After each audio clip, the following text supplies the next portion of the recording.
Let's talk about hop-up adjustment, because that one is one of the most important things when it comes to airsoft and replicas, because it not only doubles but probably quadruples the range, and it also makes your rifle very accurate. That's why we are dedicating a full video to this topic. Now, we will be showing this with the SSR9 Mark II, but this is pretty much universal for any replica. If there is a difference in the direction, we will show you with overlay, so don't worry, everything will be exactly the same for you as well. Before we get to it though, what is hop-up? We want to make sure that you understand what's going on, because like I said, it is very important. If you are interested in the physics of how this works, how can we make an object to go up against the gravity, just Google the Magnus effect and that will explain everything around that. The simple version of this is that as the BB is traveling through the barrel,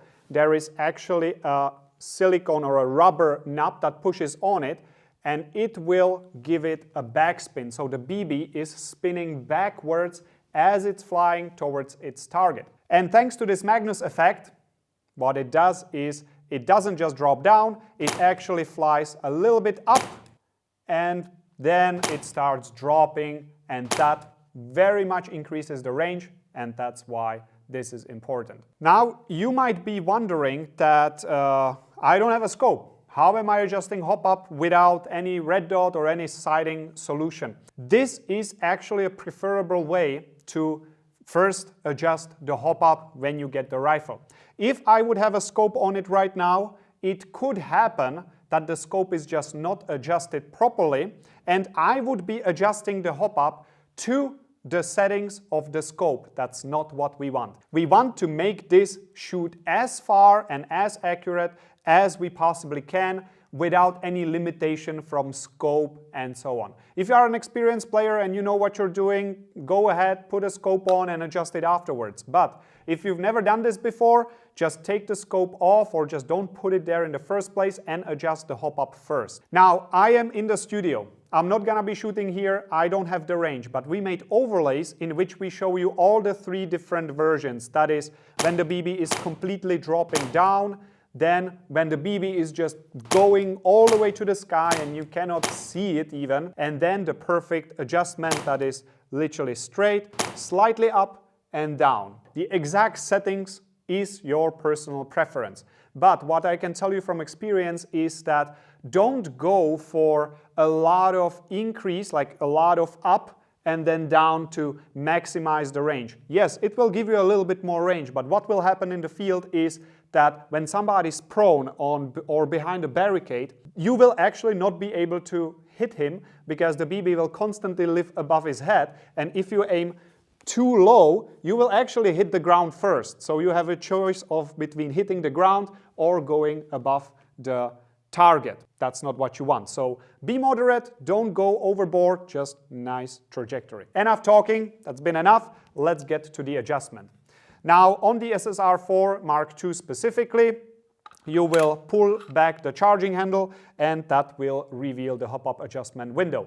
If you have a different replica, we will show you in overlays how to access the hop-up adjustment. For the purpose of this video, we will turn it all the way down to 0 hop-up. So we will basically turn in this direction until we can no longer turn anything. This will give us a baseline and we will start there. Now what you need to do is to plug in the battery, put a magazine with BBs in, make sure you are using the correct weight, which is listed on the NOVRITSCH website. That will give you good performance. And you need enough range to see the BB.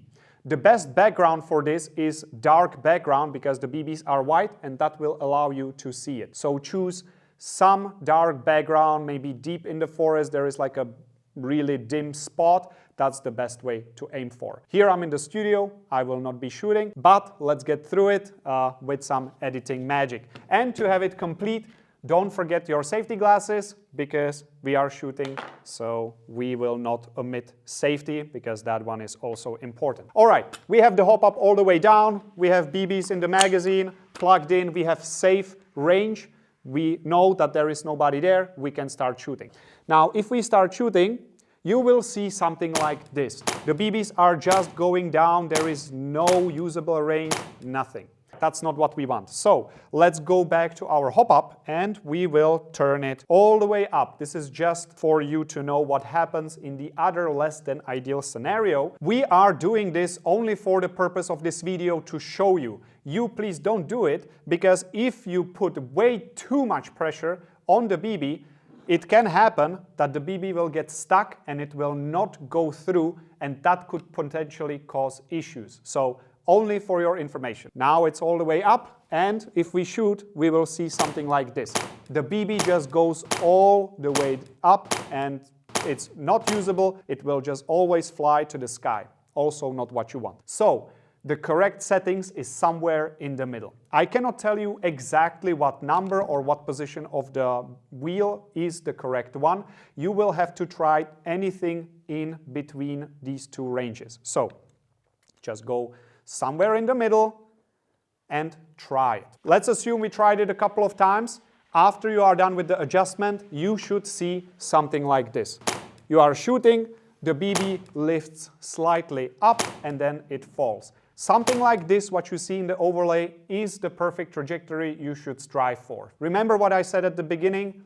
In an actual game, you rarely engage at the very maximum distance. Go for something moderate, that it doesn't lift too much and flies over the target every single time. I hope this video helped you, and I will see you in the next one.